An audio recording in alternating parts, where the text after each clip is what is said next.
मेरे प्रिय साधकगण, जय माई की। मैं अपने गुरु दत्तिया विश्वनाथ गंधर्व श्रेष्ठ एवं प्रयाग गौरव के चरणों में नमन करते हुए आज हम भगवती बगला के सौभाग्य अर्चन के क्रियात्मक पक्ष पर चर्चा करेंगे। तो प्रिय साधक, इसकी शुरुआत अरण्य पीठिका, फिर शमशान पीठिका, फिर अंत में श्यामा पीठिका का नंबर आता है। प्रिय साधक, यह याग करने का मतलब है कि सीधा सीधा पोटेशियम साइनाइड के साथ कीड़ा करना। प्रिय साधकगण, रत्नाकर की तलहटी से मुक्ता निकालना सरल है, शेर के गले में घंटी बांधना सरल है, निर्जन शमशान में दिगंबर होकर साधना करना सरल है, कंचन और कीर्ति को त्यागना भी सरल है, देवराज इंद्र को परास्त कर स्वर्ग का वैभव पाना भी सरल है, तलवार की धार और अंगारों पर चलना भी सरल है। परंतु हे साधक शिरोमणि, एकांत स्थान में 16 वर्षीय लता, जिसने अंबर के वस्त्रों को धारण किया हुआ है, जिसके मुख की सुंदरता से चंद्रमा को भी लाज आती हो, जिसकी भौहों की रोमावली अर्जुन के गांडीव जैसी हो, जिस कामनी के नैना मानसरोवर झील के समान, जिसके अधर बिंबा फल के समान, जिसकी दंतपंक्ति मुक्ता समान, जिसका गला सुराही एवं पयोधर जिसके पीनों नथ हों, जिसकी नाभि वर्षा के जल में जैसे भंबर पड़ती है, एवं जिसका उदर अति संकीर्ण एवं उरुमूल की सुंदरता रंभ वृक्ष के समान हो, एवं जिसका गात्र अत्यंत ही धवल हो, जिसकी केशमंडली भ्रमर के समान एवं कपोलों पर गिरती लठ किसी नागिन का भान कराती हो, एवं जिसके बात करने से ऐसा लगता हो कि किसी ने वीणा के 7 तार एक साथ छेड़ दिए हों, एवं जिसका रति निलय पीपल पात समान हो, ऐसी लता की अर्चा के लिए साधक को कामारी होना अति आवश्यक है। प्रिय साधक, सांख्यायन तंत्र चतुर्दश पटल श्लोक 2 पृष्ठ 65 में कुमार भगवान शिव से भगवती बगला की अर्चन विधि पूछते हैं। चिद चिद व्याप्त विश्वेश चिदानंद स्वरूपणे बगलार्चा विधिम चैव वद में करुणा कर। अर्थात कार्तिकेय ने कहा, जड़ चेतनात्मक समस्त विश्व में व्याप्त विश्व के स्वामी चिदानंद स्वरूप दया के भंडार, हे शिव, आप मुझे भगवती बगला के अर्चन की विधि का उपदेश देने की कृपा करें। अब भगवान शिव ने कहा कि हे पुत्र, गौणागम गुप्त कोलागम के आधार पर सांख्यान मुनि ने जिसे कहा है, उस स्थिति क्रम को कहता हूं। इस अर्चन पद्धति में सर्वप्रथम सर्वांग सुंदरी 16 वर्षीय सर्वांग भूषणा भूषिता नवविवाहिता एवं ऋतुमती विप्रलता से अर्चन पात्र बनने के लिए स्वीकृति लेनी चाहिए।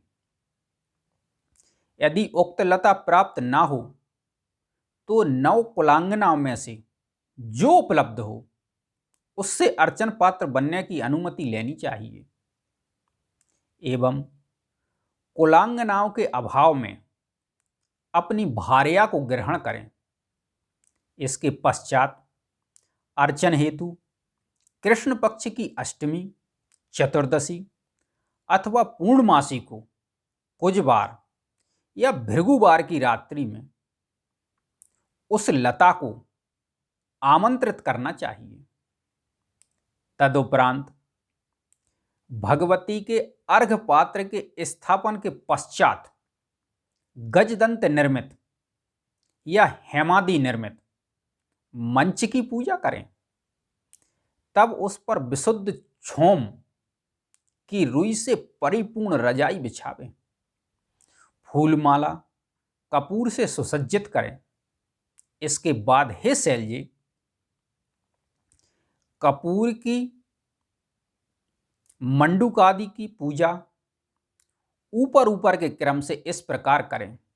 सर्वप्रथम मंडूक की, उसके ऊपर कालाग्नि संयुक्त रुद्र की, फिर आधार शक्ति की, कूर्म की, अनंत की, बाराह की, पृथ्वी की, कंदनाल, केसर समूह, पद्म, कणिका, मंडल, धर्म, वैराग्य, ऐश्वर्य, ज्ञान, अज्ञान, अनैश्वर्य, अवैराग्य, अधर्म, यह सभी पीठ पूजा कर ज्ञान विद्यात्मक आत्मा की पूजा करें।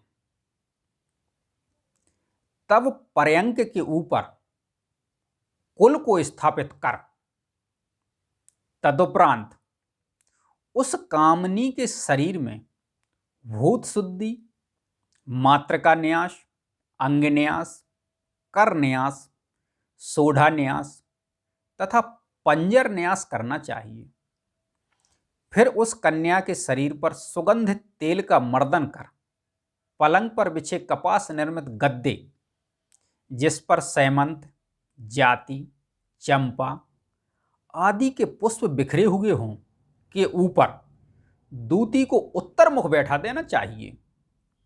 इसके बाद बुद्धिमान पूजक उस कन्या के सर्वांगों पर कपूर, कस्तूरी तथा चंदन के मिश्रण का लेप लक्ष्मी सूक्त का पाठ करते हुए करें।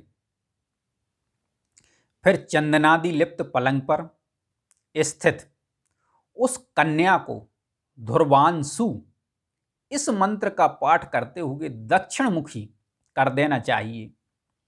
ध्रुवांशु यह पूरा मंत्र साधक ऋग्वेद से अपने गुरु से प्राप्त कर ले।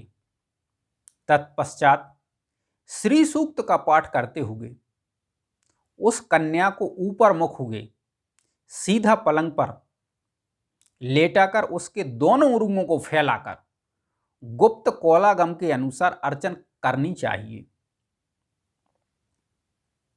हे साधक, तब शक्ति के अंग में गंध पुष्प से पंचकाम की पूजा करें, यथा ओम ह्रीं कामराजाय नमः, ओम क्लीं कंदर्पाय नमः, ओम ऐं मनमथाय नमः, ओम बिलूं मकरध्वजाय नमः, ओम स्त्रीं मनोभावाय नमः। तब कुल नायिका की पूजा करें। फिर बटुक, भैरव, दुर्गा और क्षेत्रपाल की पूजा करें। तदंतर ऐं क्लीं स्त्रीं क्लीं बिलूं आधार शक्ति श्री पादुकाम पूज्यामि इस मंत्र का उच्चारण करते हुए शक्ति के ललाट पर सिंदूर आदि से मनोहर त्रिकोण अंकित करें। त्रिकोण यंत्र लिखकर हसौहा सदाशिव महाप्रेत पद्मासनाय नमः से महाप्रेतासन की पूजा कर भगवती बाला और कामेश्वरी की पूजा करें। तब क्रमशः कुलाध्यक्ष, रमा और वाणी की पूजा त्रिकोण में करें। हे प्रिय, बसंत और मदन की दोनों पर्वतों में तब कलाधर की शशि की पूजा करें। कलाधर में शशि की पूजा करें। तदुपरांत साधक दाहिने ओर दक्षिण पाद से मूर्धा पर्यंत तथा वाम भाग में मूर्धा से लेकर वाम पाद पर्यंत साधक काम एवं सोम की षोडश कलाओं की पूजा करें। यथा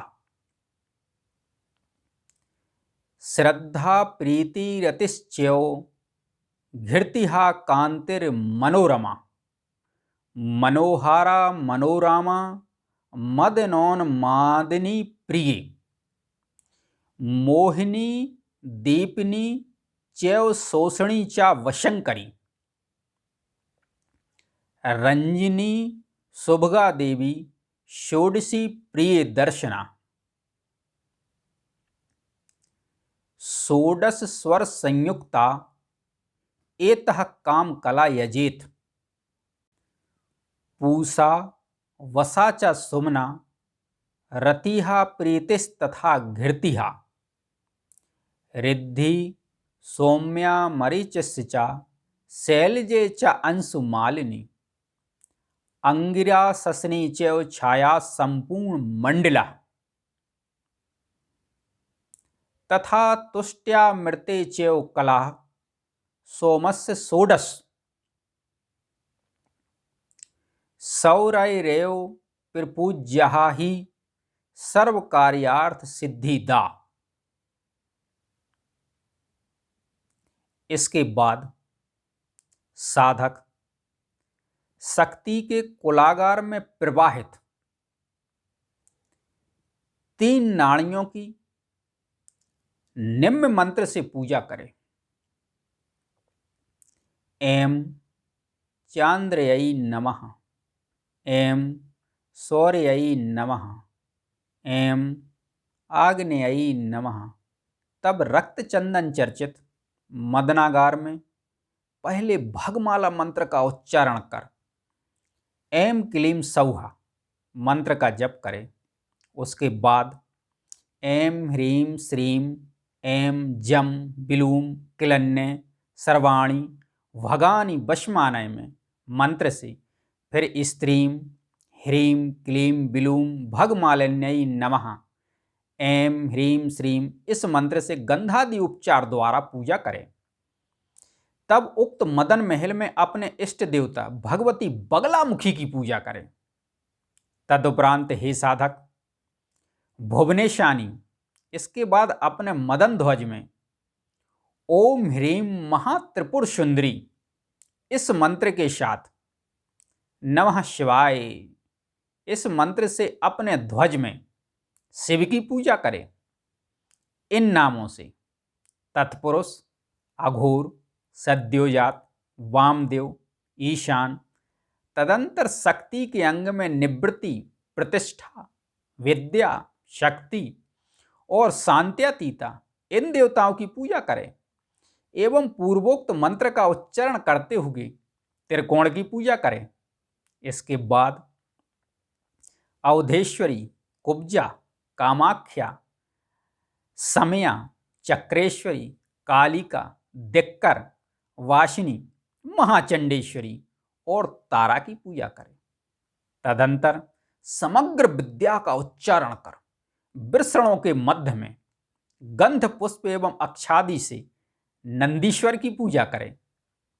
तदुपरांत साधक पद्म, बिंब, खंजन, शिखर, चामर, रविबिंब, तिलपुष्प, सरोरूह, त्रिशूल इन सभी अंगों को देखकर या छूकर साधक अपने स्तर के अनुसार एकाक्षरी, वेदाक्षरी, अष्टाक्षरी या भगवती बगला के 36 अक्षरी मूल मंत्र का जप करें तथा छोटे स्तर के साधक इस याग का यहीं विसर्जन कर भगवती की आरती कर सुखी रहें एवं उच्च स्तर के साधक लता को तांबूल देकर उसकी अनुमति लेकर गज टुंड मुद्रा द्वारा कुलागार में अपने शिव को प्रवेश कराएं। प्रवेश कराने का मंत्र निम्न है। धर्माधर्म हबिर दीप्ते आत्माग नवनो मनसा सुर्चा सुषुम्ना बतरयना नित्य मक्ष व्रत तीर जुहोम्यहम स्वाहा। तब साधक आरंभ काल के अंत में स्वाहा शब्द का उच्चारण करते हुए उक्त मंत्र का पाठ करना चाहिए। फिर इसी प्रकार शक्ति संपर्क में अक्षुब्ध चित्त से त्रिभुवनेश्वरी के मंत्र का अष्टोत्तर सहस्त्र या अष्टोत्तर शत जप करें। इसी समय साधक अपने गुरु से आज्ञा लेकर बालरंडा तपस्विनी के साथ बलात्कार करे, जिससे साधक ब्रह्म पथ का अनुगामी हो जाता है एवं पंच तत्वों पर विजय प्राप्त कर लेता है। तदुपरांत साधक कुल द्रव्य के त्याग के समय निम्न मंत्र का पाठ करे। हे साधक शिरोमणि, मंत्र निम्न प्रकार है। प्रकाशाकाश हस्ताभ्यम बलम्ब योन मनि सुरचा धर्मा धर्म कला स्नेह पूर्णमाग्नौ जुहोम्यहम स्वाहा। एवं साधक शिव प्रवेश एवं कुलामृत त्याग के बीच में शक्ति के शरीर में भाल से लेकर कटी प्रदेश तक शक्ति पूजा के 9 रहस्य पुष्प अर्पित करता चला जाए। तदुपरांत साधक उस दिव्य अमृत स्वरूप पर ब्रह्ममय आकाश तत्व को रजत या कनक पात्र में ग्रहण कर उसे अर्घ पात्र में छोड़ दे। साथ में कुंड गोल द्रव्य और स्वयंभू कुसुम भी छोड़ दे। तदुपरांत निम्न मंत्र से उसका शोधन करे। अमृते अमृतोद्भवे अमृत वर्षिणी देवी शुक्र शापम प्रमोचय प्रमोचय अमृतम श्रावय श्रावय अमृतम कुरु कुरु स्वाहा। प्रिय साधक, अर्घ पात्र के अमृत द्वारा अर्चन से साधक निर्विकल्प एवं पर ब्रह्ममय हो जाता है। इस भाव से श्री विद्या पूजा के क्रमानुसार साधक सभी सिद्धियों को प्राप्त कर लेता है एवं श्री विद्या पूजा शब्द उपलक्षण मात्र है। सभी देवियों के संबंध में यही तत्व समझना चाहिए। प्रिय साधक, इस विषय में संदिग्ध होने से साधक महापापी होता है और जो संदेह करता है उसे गुरु तल्पगामी जैसा महापाप लगता है। अतः इस समस्त साधना को बिना किसी संदेह के करना चाहिए। प्रिय साधक, इस अर्चन को करने के पहले मेरा पहला वाला वीडियो सौभाग्य अर्चन द्वारा एक रात में बगलामुखी सिद्धि भाग 1 जरूर देख लें।